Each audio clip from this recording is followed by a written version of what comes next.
Media is falling apart, and as it crumbles, a void is opening, a void that we intend to fill. The big legacy news networks currently average just 1.2 million viewers a weeknight, and those numbers are only going to get lower. Legacy media is dying, and the younger generation has moved on. Legacy media panders. Legacy media lies. Legacy media does not know what the truth is, and they don't care about it. Legacy media is a dumpster fire. This is why we few in our wild imaginations have started the Fight Laugh Feast Network. Our goal is to take down the legacy media giant of the last 50 years with our 5 stones. We started in 2016 with our flagship show, Cross Politic. Since those small beginnings, we now air on DirecTV. Our broader podcast network now gets over 4 million downloads a year. And our Fight Laugh Feast pub, which includes TV shows like This America, The Rowdy Christian's Guide, Pastors in Politics, and As the Lord Pleases, with your support, many more to come. Our goal is to become the flagship new media 2.0 network over the next 50 years and take over nightly news, sports, sitcoms, hunting shows, and more, all conveniently stored for you in our Fight Laugh Feast pub. We're already reaching the next generation through our podcast shows on YouTube, X, and our pub, while also tapping into legacy media audiences by airing our shows on TV through DirecTV and Xfinity. We have made a lot of progress with some duct tape and a good bit of intuition and a lot of sweat. And now we need your support more than ever. The TV networks have had such a negative impact on our households, and we're trying, by the grace of God, to put a stop to that. We have the opportunity. We just need the army. Now more than ever, we need you to join our pub to help us reach our goal of 1 million pub supporters in the next 5 years. There's no way around it. Competing with Fox and the Alphabet networks without money is virtually impossible. It's cheap for you to join. And when you do, you're combining your small monthly support with a growing army of like-minded Christians. We have thousands, we need millions. So if you want more of the Alphabet network's misinformation and lies, don't join. But if you want to give us a mere 5 stones, then please join the pub, and together we will take a swing at the head of big media, all the while fighting, laughing, and feasting to the glory of God.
Go ahead, give him a check. Mic check. Mic check.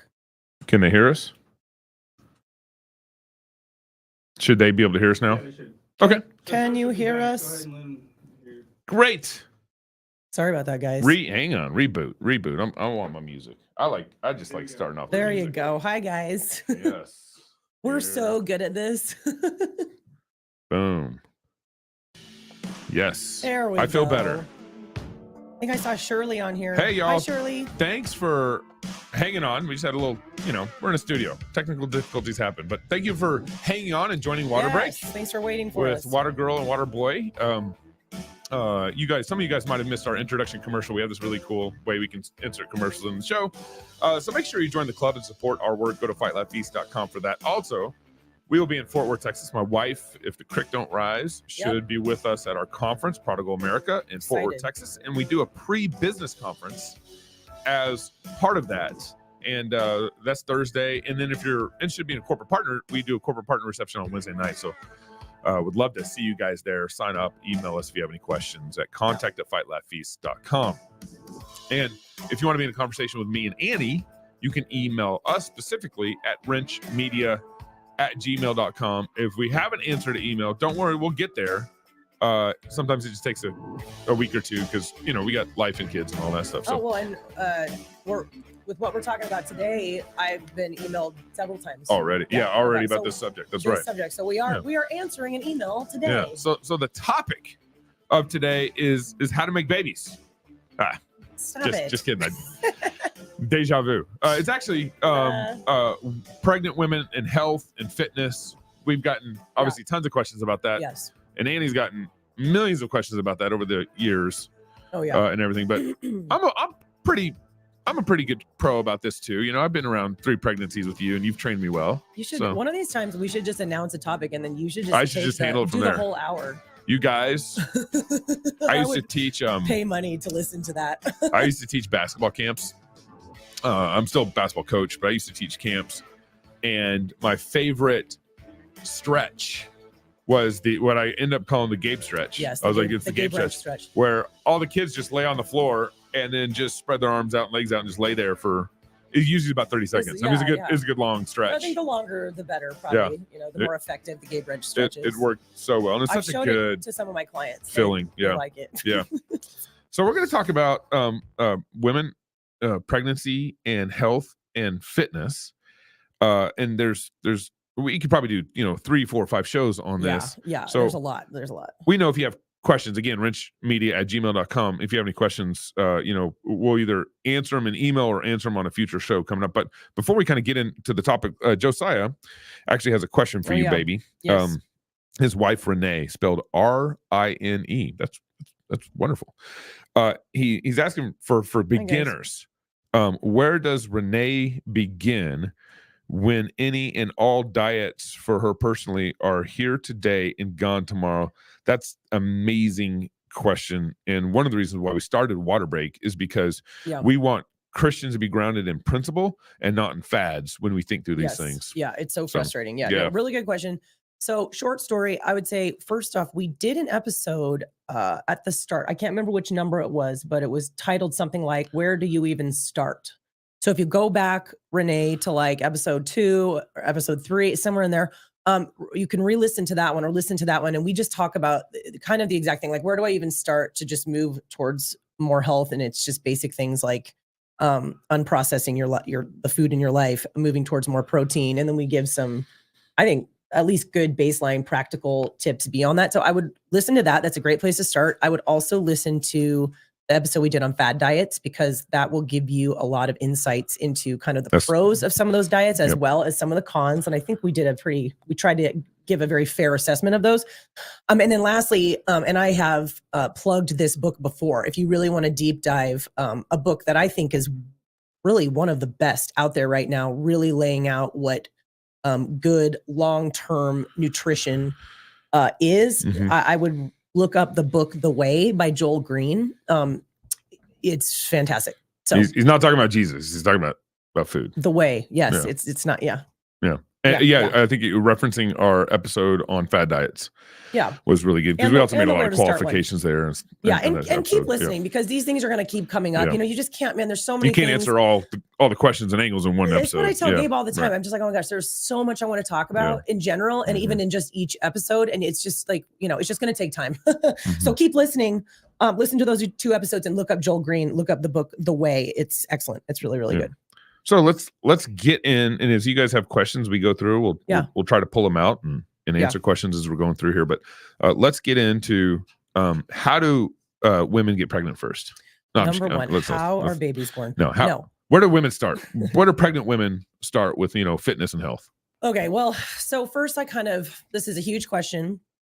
I think generally speaking in America, we have gotten this whole concept really, really wrong in a lot of ways in terms of what does health look like in a pregnancy, what is generally, what things are considered to be healthy, safe, good things for women to do versus what are considered not healthy or like taboo things for women to do. And it's baffled me for a long time. So like we're in this place right now where it's generally seen as like kind of normal and I guess good for a pregnant woman to really not exercise at all, which is sort of the standard, not move her body in any capacity usually, because you're a little uncomfortable and you're getting heavier and you're carrying a baby and all those things.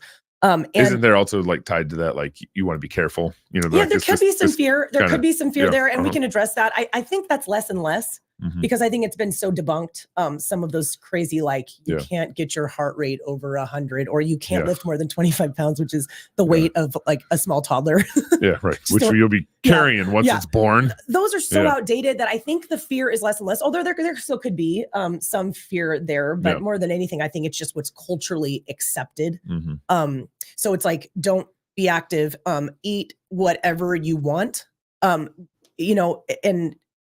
that's considered whatever you feel like, whatever you want, you're eating for 2, you have cravings, whatever it is. Eat what your body tells you. And that's like considered normal and kind of just part of pregnancy. And generally like, that's what we do versus, and then women are like, but I'm not having deli meat, so I'm not eating selfish. And then she tells herself or genuinely believes like, this is me really taking care of my baby. Because obviously when you're pregnant, you are not just in it for yourself anymore. You are responsible for yourself and a whole separate person that you're growing. So it's a very, it's not just about you anymore. I had a friend, his daughter's pregnant with his first grandchild. No, and he's had more grandchildren than this.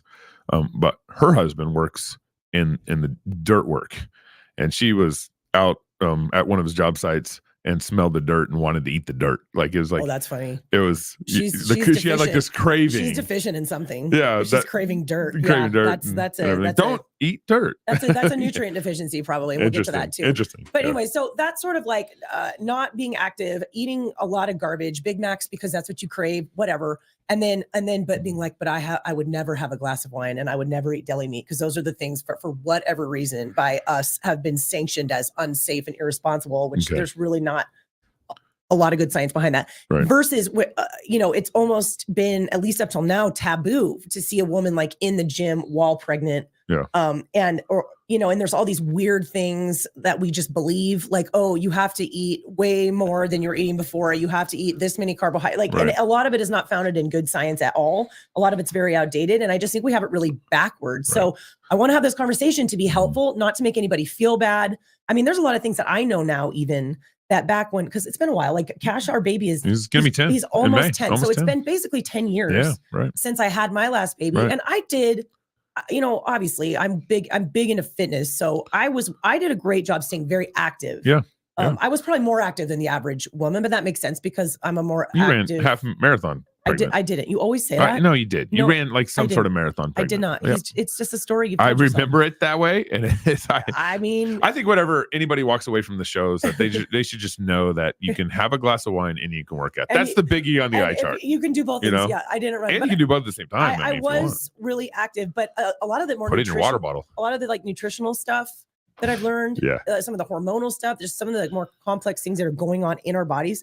I wish I knew more back then, so this is not, to make anybody feel bad, but I want to talk about a little bit, what are some things on the health and the exercise side we could do before pregnancy, right? And then during, and then if we have time after, because you don't want to forget postpartum. That's a whole nother ballgame. Maybe one thing we should, maybe this, I don't know if this is, I don't even know what the best time to do caveat, but one of the caveats is in this whole conversation is, especially during pregnancy, your body's got all sorts of crazy hormonal things going on. And so, don't act like, if you're a special case, treat yourself like a special case. Oh, yeah. I mean, of course. We've known women who after pregnancy, their body wigs out and, does all sorts of crazy things or massive weight gain, whatever. So, don't act like some of the generalizations we're going to be saying here or talking here may or may not apply to you. Of course not. Yeah. And that's all we can really do is speak to the, the general population, the norm. There can be many exceptions in pregnancy. You might have all some sort of condition. You might be put on bed rest for good reason. And you can't do any of these exercise things we're talking about. And that's completely understandable. We're clearly not talking to you. Okay. I feel better. We got the exceptions my goodness. out of the all way. right. All right. We nuanced that thing. Yeah, we did. Okay. Well, let's talk first about before pregnancy. So this would be true for anyone who's thinking about getting pregnant, wants to be pregnant, or just wants to be like, okay, I know sometime here in the next couple of years, maybe we'd like to start a family or have another baby or whatever. Yeah. What are some things that you can do to set yourself up for success? And again, this would fall under the category of us thinking long-term. Okay. Because we're all really good about thinking about like what we want right now, what sounds good right now. We're too what pre-mill right in our thinking. Yeah. And our fitness thinking. Too pre-mill. So there's a lot of things you can do on the exercise front. Okay. And some of you might have heard this before, and I'm going to say it. No, yeah, sorry, Jody Larson. Yeah, I feel you, girl. Jody says, my OB told me to eat and gain whatever, and it was okay because I was underweight. I regret it immensely. I know there's some really bad advice out there, you guys. This is one of the reasons pregnant women are so confused because even the OBs, some of them are saying crazy stuff. So I'm sorry. But it to some extent, if you are underweight and you're having a baby, I mean, shouldn't you try to make sure you're healthy weight for the pregnancy? Yeah. We'll get to it. We'll get to it. Yes. Okay. But we'll go in order. So on the exercise side, guys, if you're thinking about, okay, I'm not pregnant yet, but I'm going to be, or I want to be, whatever. This is a crucial time because exercise, strength training, some cardiovascular training is, in my opinion, very, very important during pregnancy. It's one of the number one ways that you can manage your weight gain. Obviously, you're going to gain some weight, but we're trying to minimize excessive weight gain because that can lead to things like preeclampsia, gestational diabetes, things that are truly not ideal, not optimal for your health as a mother, and just as much not optimal for your baby. It can affect the health of the baby. And generally speaking, a very good common theme that I know will sound very obvious, but I think based off of the way I see certain people behave and even some of the advice that I hear doctors give, Jody's example is a perfect example. Just remember, generally speaking, almost all the time, the healthier you are as the mom, the healthier your baby will be. Yeah. The healthier you are as a mom, the healthier the baby will be. Okay. So just keep that in mind. So, you may have heard someone say this before, but in a lot of ways, what your fitness level is, so we're specifically talking about exercise here, going into your pregnancy will in many ways dictate how much you're able to do during that pregnancy. Right. Now, I'm going to caveat this right away because if you go into pregnancy having done nothing, I was not walking, I was not jogging, I was not strength training, I did nothing. You know what I mean? And then you're like, crisis, like, oh no, I messed up. I what can I do? You still can do some things, barring complications, right? And again, we're assuming we're talking to a normal, healthy mom, generally no complications, a normal pregnancy. There are some things you can do. And I would encourage you, if you're in that position, to still do those things. All right. You'd probably want to work with a trainer who really understands these things, right, and get on board with a doctor who encourages you to do it and also kind of understands these things. Also, I would do that. I would do it with that feedback loop going all the time, but you can start walking.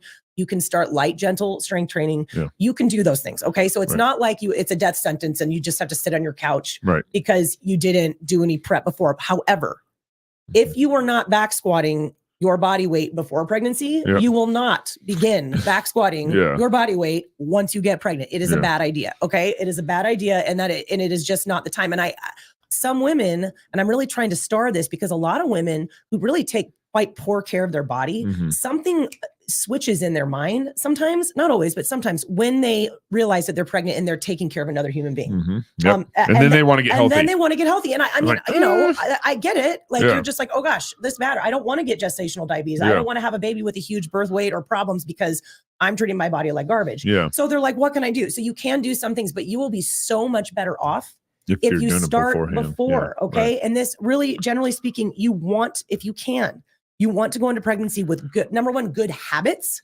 Because let me tell you, when that morning sickness hits, getting yourself to get up and go to the gym gets a little bit harder. Yeah. Yeah. And sometimes it's so debilitating that you can't, and that's fine. Sometimes it's like low grade nausea or a low to medium grade nausea, which is what I dealt with, where I could go to the gym. It just didn't sound good. You know what I mean? Yeah. If that habit is not already in place, you will quit. And I mean, I can almost put 100% guarantee stamp on that. And I know that from 20 years of experience. Like that's just not the time, generally speaking, to start a new habit. That's a challenging habit. Okay. Yeah. So clarification here. If you're running a couple miles a week before pregnancy, generally speaking, it's okay to do that kind of through pregnancy as long as you're able to. Yeah, absolutely. I mean, but if you aren't running, a couple miles before pregnancy, and then you try to get and then you get pregnant, and then now you're like, oh, I need to wake up and I'm gonna start running a couple miles a week. That's probably not the time. Not yet to start that. I mean, and it would be a case. I would pull a hammy. It would be a case by case thing. But if you add in the nausea, the lower energy, the slow gradual weight gain, the relaxin that is making you more hypermobile and more injury prone, and we'll kind of touch on these things as we talk. Yeah, it's just not going to be a smart time to go to add in way more intensity, way more weight, way more volume, whatever it is, But you could certainly start walking. Right. Maybe you could walk jog if you were your body felt good. And obviously, you kind of let how you feel be your guide. Again, you let symptoms be your guide, and this is again barring any complications. But yeah, that's what I mean. Does that make sense? Yeah. Like, so you could do something that wasn't as drastic, but you're generally going to be limited by what you are already doing and what your body is accustomed to. So what I was saying was you want to go into pregnancy with good habits, a solid strength base, a strong pelvic floor. That is huge because pregnancy, obviously, lots of pressure on that pelvic floor, and that can become a very limiting factor for a lot of women, both during their pregnancy and after. So you want to, really be on top of that, and some decent cardiovascular fitness, because that's that kind of training is the kind that you want to continue throughout your pregnancy for the health of your own body and therefore the health of your baby's body. And it is very hard to start when you're pregnant, or what often happens is I got to wait till this morning sickness is done. And, 15 2 months into it, 3 months into weeks it. later, by then it's like, it's just not going to happen. So you want to have those habits set. All right. You want your body to be in the best, healthiest condition it can be in. And then same on the nutritional side. You really want to have established, and again, a lot of the things I'm going to say to you guys about being pregnant or before pregnancy or after pregnancy, I mean, a lot of the rules are the same as they would for any person. You want to be eating nutrient-rich food. You want to be eating mostly whole food. Right. You need your diet to be protein-centric, right? So you can build the muscle that we're trying to build with our, whatever. And especially because you're about to, or your plan is to then go support the growing of another human being. So protein's really important for that.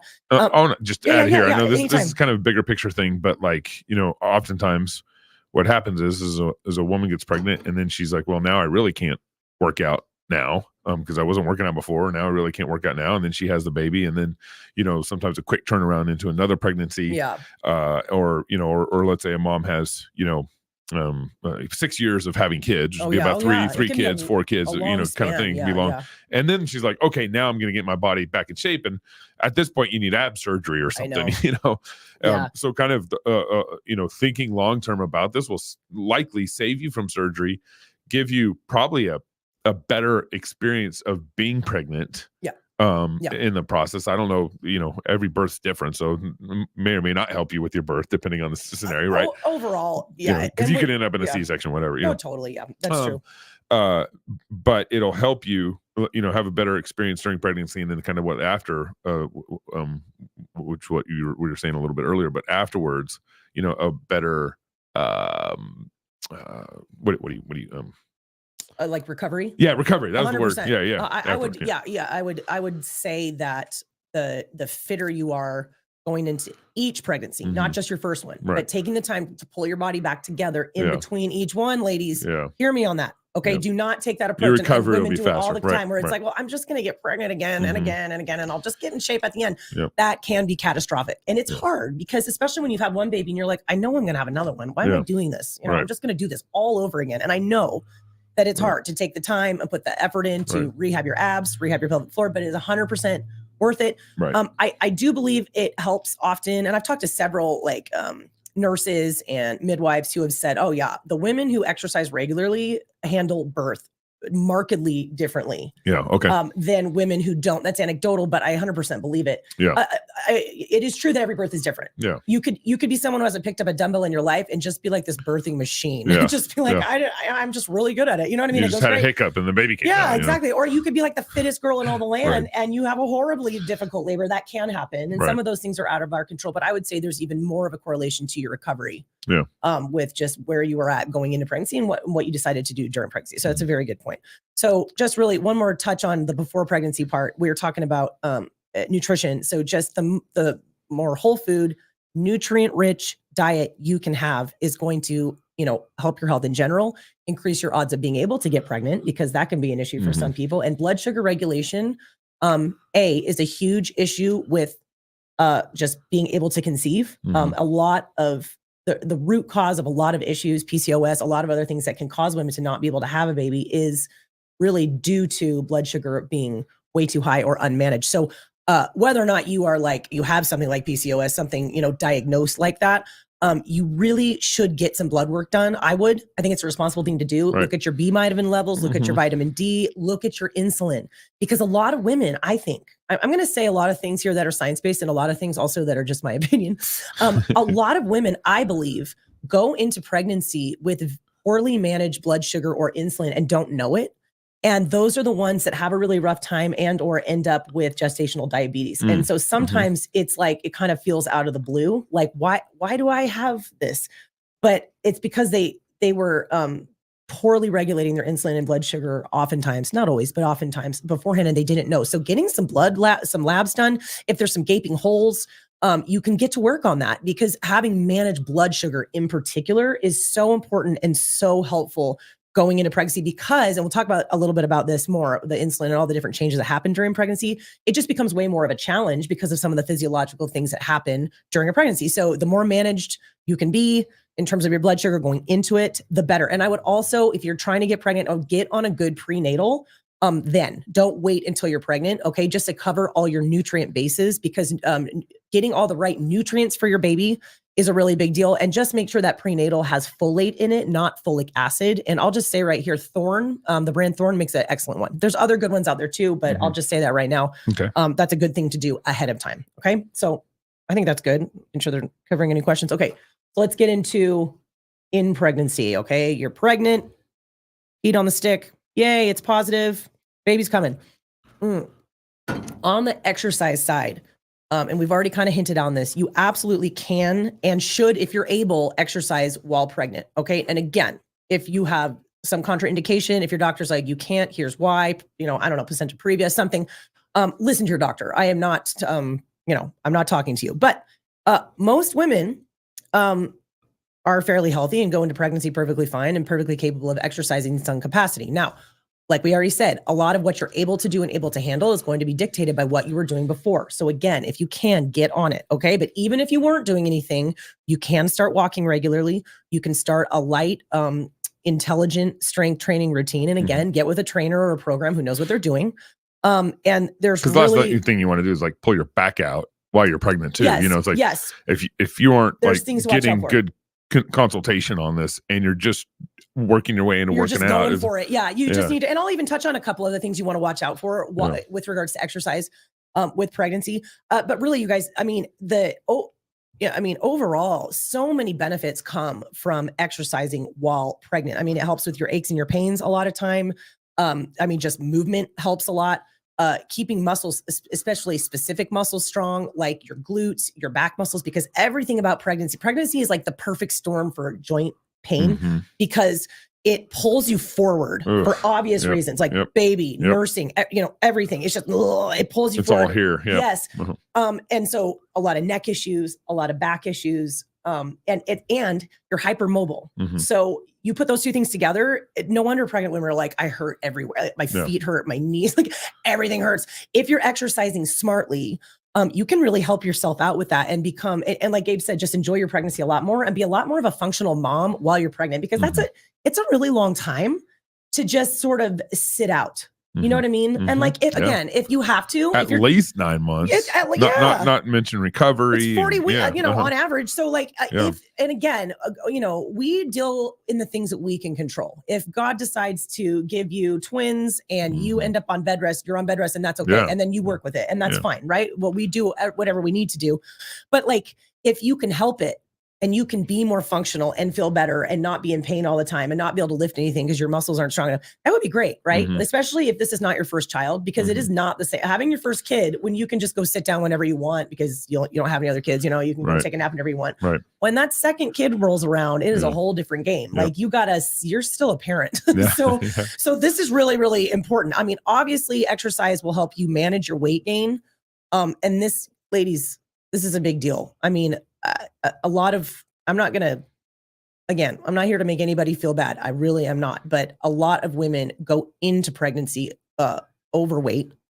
And even for a healthy body, the recommended, or what's considered a normal healthy amount of weight gain during a pregnancy would be anywhere from like 25 to 30, maybe 35 pounds. A lot of us ladies are gaining way more than that. And exercise can really help with that. And if you gain 60, 70, 80 pounds with each pregnancy, don't take care of it afterwards and then get pregnant again and then get pregnant again, it can really compound and it can really hurt your health. And if you get to a certain point weight-wise, and this is true even for people who aren't pregnant, just anyone, if you get to a certain point weight-wise, you can't move. It hurts too much. You know what I mean? So it really does.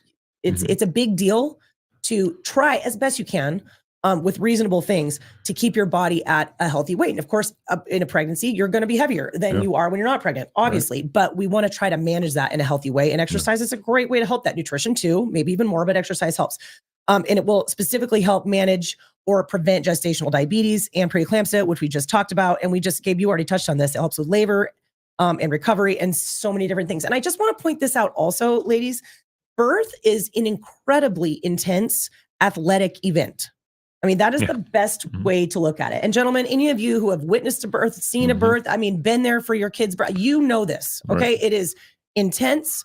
It is painful. It can last a very long time, longer than a marathon. A couple days. I mean, it's like running several marathons for a lot of women. Like it's an intense athletic event. And I just in what other area of your life would you know? Because this is a guaranteed event. You get pregnant, you're going to have that baby, right? Like it's kind of guaranteed. You can't back out of this race.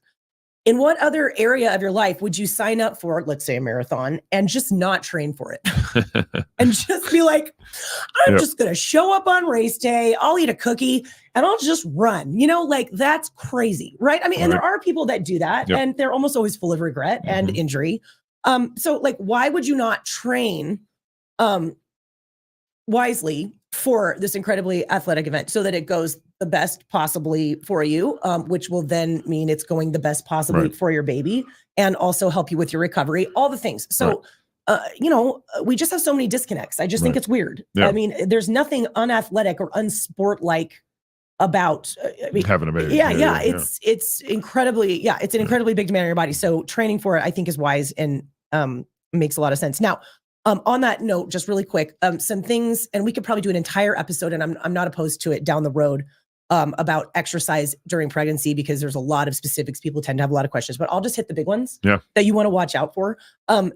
Generally speaking, at least for me, I went into all my pregnancies already running, spinning, lifting weights, so my body was totally accustomed to all those things. And I really generally continued to do most of those things all the way through. I mean, so that generally there will be days exceptions. Before you went in labor. I was still squatting. I was still deadlifting. I was still pressing overhead. I was still doing now granted, there will be some obvious things that need to go as that baby grows. Number one, ab work. And I can't even tell you, ladies, how many women, especially, it hasn't happened as much. Maybe we're wising up, but years ago, people constantly, they'd just be like, how can I strengthen my abs while I'm pregnant? What crunches can I do while I'm pregnant? And I'm just like, guys, like your abs only job during pregnancy is to expand. Right. Like you have to let go of that. It's going the opposite way. Yeah, you have to let that go. And the thing is with these girls is I was like, you can work on strengthening any other muscle in your body and it would be great for you. Just not your abs. You have to let your abs go. Like just let them go. Their job is to stretch. Like all you're doing is like dysfunctionally engaging your abs and bearing down on your baby when you do a crunch. So please let that go. Okay. And obviously you don't need to until that baby gets big enough, comes up out of your pelvis, so for most women, that's around the time when you get out of the first trimester.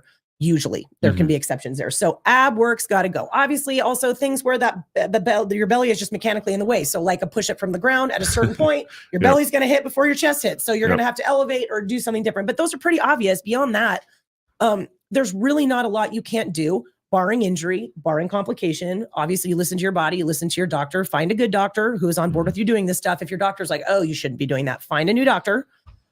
You also need to keep in mind that your hips are widening for obvious reasons. So I found that like my squat stance from where I started in pregnancy to where I finished, like at the end was wider. My grip had to widen for like my clean and my deadlift. Just because everything had widened. And so you just have to make sure that you make, you understand that. And I referred to the hormone relaxin earlier. It's a hormone that really starts circulating, as far as I know, as soon as you get pregnant. And I believe, I could be wrong, but I believe it maintains all the way through nursing even. So you have that going on postpartum until you wean your baby. But relaxin just basically causes all the joints in your body to loosen, which you need for delivery. So it's a great thing, but it makes you, generally speaking, hypermobile, which I would say does set women up to be a little more injury prone. Just like what do you mean by hypermobile? That just means you have more laxity in your joints than you would or did have before you were pregnant. And you'll feel it. Like I've had a lot of girls be like, my kneecap's like moving around and it kind of hurts, or like my elbows are catching, and that just never used to happen. Yeah. And that's relaxing and it will go away. God's doing that. He's getting your body loose and exactly, ready. But you need to watch out for that. So I generally say just be aware. And if you were doing a lot of like plyometric, explosive type training beforehand, it's not to say that you can't keep doing that, but possibly you might want to back down on that a little bit just because you are more hypermobile, you're less stable, and because of that, a little more prone to injury, if that makes sense. So I just, just being aware of it is really helpful. And then lastly, I'll just say on the exercise front, like you do want to watch out for your abs. Any movement that is going to cause your abs to cone or tent, which is basically just dysfunctional ab contraction. Diastasis recti, as many of you know, is simply just that separation of that linea alba of our abdominals when we're pregnant. And by the time you're full term, every woman has it. There's no way that you don't have that. It's perfectly normal, and it's part of the design to make room for that baby. But you want to watch out for any movements. Trying to do crunches is an obvious one. Your abs are going to look like they're going to totally tent. But also, a lot of times as women get farther along in their pregnancy, they notice that coning or that dysfunctional ab contraction, trying to do something like maybe a pull-up or maybe even pressing overhead, other movements where your abs would be heavily involved, sometimes even a push-up. So you just need to watch out for that because you want to minimize that. A little is kind of impossible to avoid because they're just there, they're being active. You'll see that happen when you get out of bed, so you don't need to be like panicked about it. But watch out for that because what we want to do is minimize unnecessary separation and minimize kind of that muscle habit of dysfunctionally contracting, so that when you go to rehab your abs after baby, you have a better chance at pulling them back together and getting that functional ab contraction. So do watch out for that, especially in like that last trimester. And that's kind of it. Like you really can go for it and just listen to your body. One last thing might be worth mentioning. At least the science that I've read up to this point, you do want to watch also overheating, especially for a really long period of time. And I here in Idaho, it's like barely even an issue. If you lived somewhere where it was really hot and you were like, I'm going to go for a 10-mile run, maybe watch your core temperature. Generally, that's why pregnant women don't stay in the hot tub long. They don't sauna. They don't tend to get in the hot tub. I would like to see better research. Pregnant women, you guys, are horribly researched. Nobody wants to touch them with a 10-foot pole. Interesting. So it's lacking. Yeah. You're not going to see the same studies done on pregnant women as you are like men, because men are a lot safer and easier to study. So we're going off what we know, but I think better to be safe than sorry. Just watch your core temperature. But if you're doing like a 30, 45 minute HIIT session, you're fine. You're perfectly fine. Yeah. So yeah. And just listen to your body. You get lightheaded, ease off a little. If you feel like super nauseous, ease off a little. Your body will talk to you. And again, a lot of that just comes down to oftentimes just kind of what condition you were in going into it. The better condition you were, the better. Right. So anyways, so those are my thoughts on, do you have anything you want to add about the exercise thing? I mean, I've never been pregnant, so do you want to mansplain the pregnant whatever? Okay, well, let's talk about nutrition during pregnancy, and this is a really big one. And I'm probably going to say some things here that are controversial, and I don't care. And this is interesting. I just said this. I said there are a lot of things that I've learned more recently. I've read, I've researched, whatever, that I wish I knew back then. And it's funny because some of the things that I've learned more recently have made things that I knew to be true, but didn't have a reason for, all make sense. So on the nutrition side with pregnancy, what I've always known, and my doctor, Dr. Manudri, way back in the day, he was excellent. He was such a great doctor. He was so supportive of how active I was. Yep. And even he back then was like, yeah, thethe's no studies for this. I remember asking him one time, what do you think about me doing handstand push-ups while pregnant? And he was like, I have no idea. Because I was like, they feel great. I don't get lightheaded. I feel great. But I was like, is it gonna flip my baby? And he was like, I do not know. Like, just there's no studies on this, so it was just a really hilarious time. But he was great. He back in the day said, and he was ahead of his time, he was like, you do not need carbs when you're pregnant. And he didn't mean like don't eat any, but most women are coming in there just shoving their faces full of carbs and not healthy carbs either. That's what he's talking about. He was like, and I remember telling you this, he was like, carbs are for endurance athletes and children. And he was like so hard lined about it. And I was very active and eating probably moderately high carb at the time. So I was fine ish, but like, I remember that. And I just remember being like, okay, that makes sense. And something that I've noticed is that I've known that women while pregnant, at least in the second half of pregnancy, seem much more insulin insensitive. Okay. And that's right around the time where gestational diabetes tends to hit. Okay. Right, like kind of that midway point. That's when they make you do that disgusting glucose tolerance test, because they know that's about the time when women's blood sugar just tends to get really out of control. Even some women who are like lean and look healthy, right? But, and so my thought for real quick before you go into your thought there, what do you mean by insulin insensitive? I've heard you use the term insulin sensitivity. Yeah. What do you mean by insulin? So insulin sensitivity is generally pregnant or not. Anyone. Insulin sensitivity is what you want. That means you have cells that are sensitive to insulin, taking the glucose or the blood sugar out of your bloodstream and depositing them into like your muscle cells so you can use them for energy. So insulin is a hormone that clears the blood sugar, and you need your body to be sensitive to it, or else it'll come knock on the door of your muscle cells or whatever, and the door won't open, and then your pancreas will crank out more and more and more. Blood sugar will build up and up and up because you can't clear it. Does that make sense? Yeah. So it's really a huge, and we've talked about this before, a huge marker of general health in the short term and the long term for every human being. Just your ability to manage insulin, and even more so, it's an issue for pregnant women because our bodies do some weird stuff during pregnancy, which we can't totally control. So that's why we need to pay attention to our diet. So I've always known, okay, it just seems like women who are pregnant, at least at the end, should go lower carb. We can't handle carbs very well. Our body go like on purpose does not handle carbs very well. And that is what my doctor said back in the day. But I just didn't really, there's been no ketogenic studies. Like no one's going to take a bunch of pregnant women and make them eat zero carbs and see what happens. Like no one's going to do that. That's going to go well. However, one of my, and this has sort of been kind of just on the DL, the advice I've been giving women for years is like, listen, you don't, the daily recommended allowance is like 175 grams of carbs a day, which I think is that for pregnant women or for just a normal? Pregnant women. Okay. Okay. It kind of got pulled out of nowhere. And a lot of women do very poorly eating that many carbs, especially towards the second half of their pregnancy. They do not, they end up with preeclampsia. They end up with gestational diabetes. They're gaining way more weight than their body needs. It all affects their baby. It's not good. However, when you're early pregnant and really sick or really nauseous, which many women are, protein sounds terrible. Usually the only thing that you couldn't even possibly think about stomaching are like crackers. Like think of the things that you want to eat if you're really nauseous or you're coming off the stomach flu. Right. Is it nuts and meat? Like that sounds awful. Like and you also oftentimes in the first trimester have a lot of food aversions. Like a lot of girls are like, I can't even look at chicken, and they're not joking. Like it's like, so interestingly, and I'm going to go ahead and plug someone that I really recommend. If you guys are interested in this, like nutrition, how I should be eating while pregnant and why. There is this lady named Lily Nichols, and I am a huge fan of her. She has a book that I'm halfway through right now called Real Food for Pregnancy. She has another book called Real Food for Gestational Diabetes, and it is phenomenal, like phenomenal. And it is one of the more heavily cited, like she really digs deep into the research and really backs up what she says.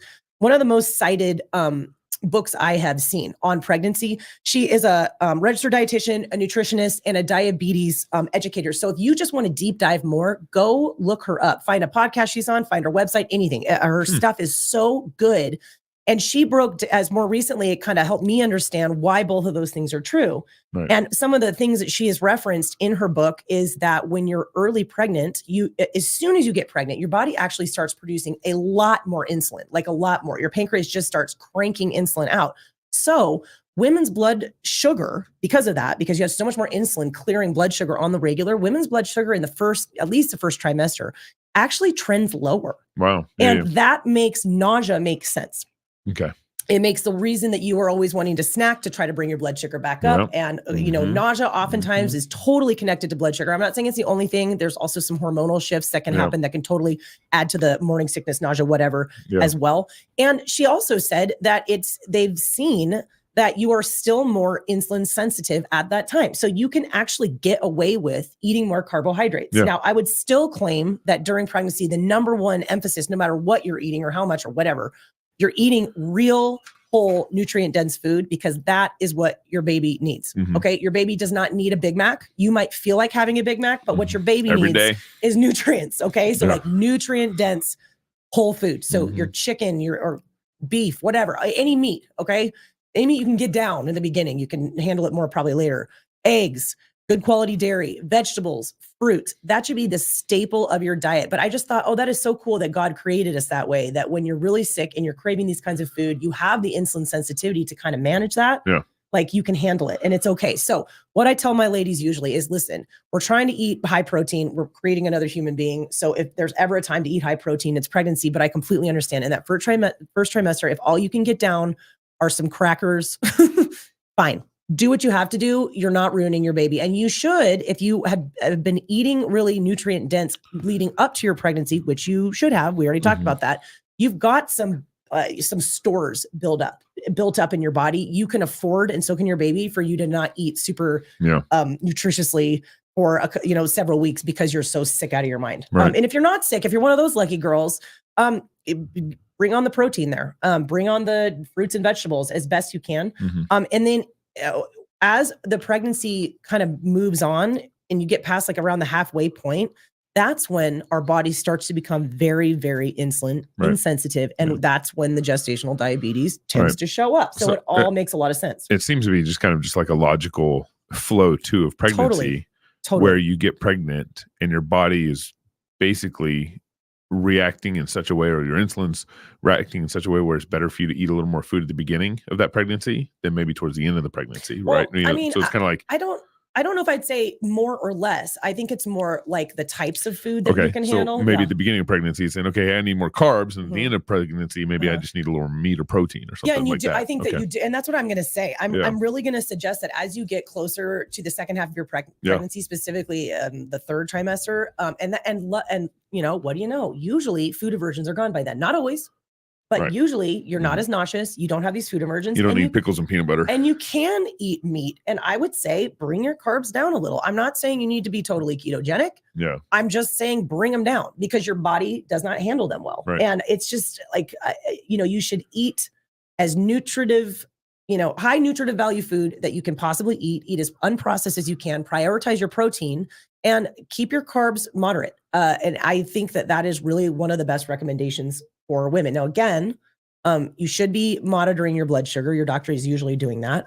You can kind of see how you're doing, based off of that. And that blood test usually won't lie to you. So there are some women who can tolerate more carbohydrates, and there's others who can tolerate less. But it doesn't seem like a healthy recommendation to be eating 300 grams of carbs a day of highly processed or refined food, because that's just what you feel like eating at a time when your baby needs nutrients and protein more than anything, and your body does not handle carbohydrates very well. Right. So that's my main point. And again, read her book, because she goes deep into this stuff. I think it makes a ton of sense. And her citing all that, all those studies and some of the scientific, things behind it really connected some dots for me. And I really appreciated that. So, and I will also say, when you are eating your carbohydrates, because just managing blood sugar and pregnancy in general, both at the start where it tends to trend low and then later when it tends to trend high, is really the challenge. So when you do eat carbohydrates, try to keep them, again, as real as possible. So like your sweet potato, squash, maybe some blueberries, maybe some homemade sourdough, that kind of thing. Pair it. Don't eat them naked, as we say. Don't eat them by themselves. Pair it with a protein or a healthy fat, and that will pretty decently kind of blunt the curve in terms of the, kind of the glycemic reaction that you have. And that's really helpful too. Okay. So I think that's, and lastly, in terms of, a lot of women ask about what specific nutrients you should be like emphasizing or trying to get a lot of while pregnant. You want to obviously get on a prenatal just to check all your boxes, make sure that prenatal has folate in it. And I would say folate, choline, and glycine are some of the biggest three that your baby will really appreciate in their development. So make sure you're getting those. Yeah. All right. How are we doing on time? We got plenty of time. No, actually, you need to go pick up our kids. I got to pick up my kids in like 5 minutes. Do you want to just like touch on postpartum? Let's touch on it and let's close out. All right. Oh my gosh, how do I keep this short? Okay, we can always come back to it. Postpartum is I feel like it's the part of pregnancy that nobody reads about or talks about, and everybody just thinks and plans up till labor and delivery. And then postpartum is like this whole rodeo that they're like, no one told me. Yeah. Like, no one told me what's happening. So there's a lot to say, but in terms of the exercise side, we already touched on this, but I cannot reiterate enough how important it is for you to rehab your core and your pelvic floor. Just do it in order to be alive for the rest of your life, but specifically and especially do it before you go and get pregnant again. It's a really big deal. It just can just exponentially get worse with each pregnancy. Yes. And you have to take the time. Yep. Now, for some of us, that might mean actually going to a physical therapist who specializes in rehab, postpartum rehab. It's a real thing for an obvious reason, because a lot of women that you come out of pregnancy and birth just messed up, right? Yeah. And so go see a PT if you need to. I will also say though, if you're like, I don't think I need PT, I just need to know where to start, because most of like if you just had a baby, you don't just start doing crunches, right? That can do more harm than good, because again, our abs they're going to do the same thing that they did when you were pregnant. Do that Coney thing. When we need to figure out how to draw them together and down, you can retrain them. You just need to know how to do it and do it very gently. So there's a lot of programs out there that you can get on, a lot of free content, really. Yeah. So there's a lot of great resources. One that I found recently is called Strong Mama Wellness. And I've kind of looked through her stuff and looked through her. She has a particular plan that you can buy called Core Revival, and it's really good. So if you're looking for something like, okay, I know I'm not ready to just throw myself into Pilates class yet. I need something in between to kind of help me pull my abs and practice breathing and do all the things that we need to do. Check her out. And she also has a podcast. Her name is Nicole. I can't remember her last name, but it's the Strong Mama podcast. It's all about a very digestible, short little podcast about exercise during pregnancy, postpartum, all that. And she's great. She's an exercise physiologist and has a lot of great things to say. And her Core Revival plan looks really good. So if you're looking for something along those lines, do that. And I'm just going to say one more time to reiterate, let's go back to the marathon analogy. Let's say you ran the marathon that we talked about before. Let's say you tore your ACL. Would you go run another marathon before you repaired your ACL? I think no, that would be crazy, right? And I want you to think of your core and your pelvic floor the same way. You need to let them heal. You need to rehab them before you go run another marathon. It's a very, very big deal for so many different reasons. So take it seriously and make sure you get that done. And then on the nutrition side, this is a really fun time, especially if you're breastfeeding, which most women try to do. And if you're not able, of course, that's fine. But your metabolic rate increases quite a bit at this point because you are producing all of this nutrition for your baby. So this is probably the time when women are the most hungry. And it can be like really crazy how hungry you are. And also you are more insulin sensitive again at this time. So if there's ever a time to load up a little more on healthy carbohydrates. Are you specifically referring to like the second trimester? No, I'm talking to postpartum, like when you're nursing your baby. So after you've had your baby, you become more Okay. insulin sensitive again when you're producing milk. So interestingly, insulin sensitivity, comes back up, which you want. Metabolic rate comes up because your body is working hard to, produce all this nutrition. So if there ever is a good time to maybe, and it's a little experimental, but to bring up your carb intake a little bit, this would be it. So I really recommend women, towards the second half of their pregnancy, bring those carbs down a little bit. Your body is not handle them well. Now it's going to handle them better. I'm not saying go crazy, and everybody's different. And you're usually kind of just finding that balance between, okay, what's going to serve me, my health, help me to feel good, but also not affect my milk supply. Right. And it's different for everybody. Yeah. And so you have to experiment a little bit. And I will say, I've said this before, throw in an electrolyte. Especially if you're also being active, but I would just say if you're nursing, throw in an electrolyte. It's just a really, really good idea.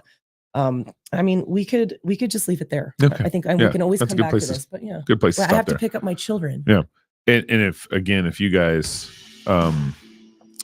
want to ask, Annie, especially, I mean, I might chime in on some of the questions. You can email you us should ask Gabe. Just see what he says. wrenchmedia@gmail.com. Oh, you always get an answer from me. Yeah, you'll get an answer. It might not be a good one. Be like, this is for Gabe. Annie, don't You answer. need to drink more wine during your pregnancy. That's it. That's usually my answer is going to boil down to that. You need more wine. wrenchmedia@gmail.com. And then, we're basically streaming live every Thursday as I'm not traveling or as Annie doesn't have a train wreck of a day or something like that. If my life is not in shambles, Sure. I will be here. And it happens. Yes. So, but for the most part, we should be streaming every Thursday. Someone actually, I'll answer this question on the way out here. Magnus Connor says, "Why did you guys have only 3 children?" Fair question. Basically, God desires faithful children. It's more about quality than quantity, and God desires children, and so you do what you can handle, what you think you can handle, and that's basically why we felt when we had 3 children, we felt like that was kind of the last one we could handle. It's not don't get stuck on the quantity thing, because you either want to raise 3 faithful children, or you could be in the process of raising 10 unfaithful children because you can't manage it all. Now there are a lot of families that can manage it all. Yeah.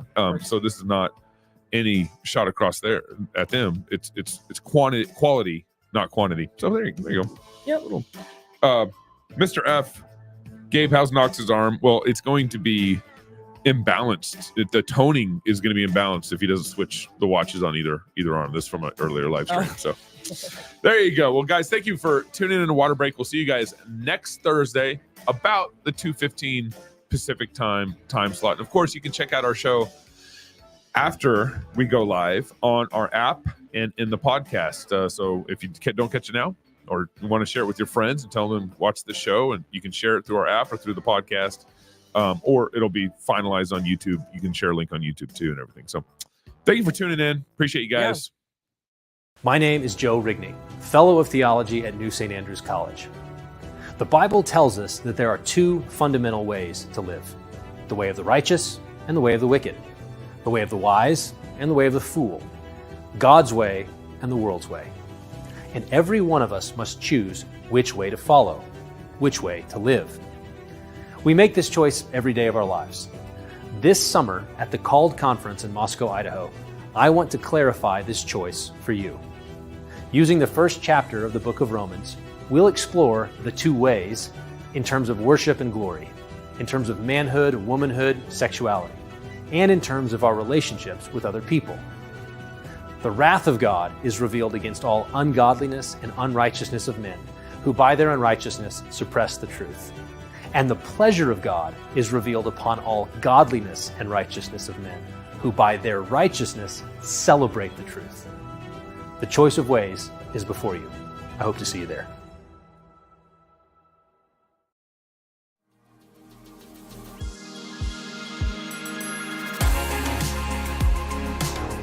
In a world grappling with joblessness, broken homes, and a crisis of purpose, we ask, why does work matter?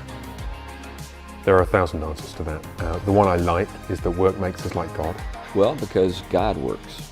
Work matters because you are a provider, and work gives you an avenue for providing for your family. But that question betrays that a job's not just a 9-to-5 hobby, right? It's an opportunity to bless people. It's an opportunity to bless people at scale. But the reality is that money is intensely important to Dominion. I'm Kyle Hessler. I'm a salesman, real estate investor, wrestling promoter, father, husband, and a Christian. And I want to invite you to the first ever Workspace Conference in Dallas-Fort Worth, Texas, where we aim to glorify God through our work. Come and learn from speakers David Bonson, C.R. Wiley, Steve Jeffrey, David Reese, and Andrew Krapuschitz as we explore the theology of work, how vocations shape cultural dominion, understanding risk, and how to invest not just now, but in future generations. This conference is about action, not just theories. Join us for a prime hub of networking, career growth, and fellowship. We are building a community of impactful connections and collaborative endeavors that seek to extend beyond a single weekend. Join us June 28th and 29th at the Hilton in downtown Fort Worth, Texas. Tickets available at workspace.com. This is more than just a conference. This is a commitment to glorifying God in our work, because we aren't saved by our good works. We are saved by Christ for our good works.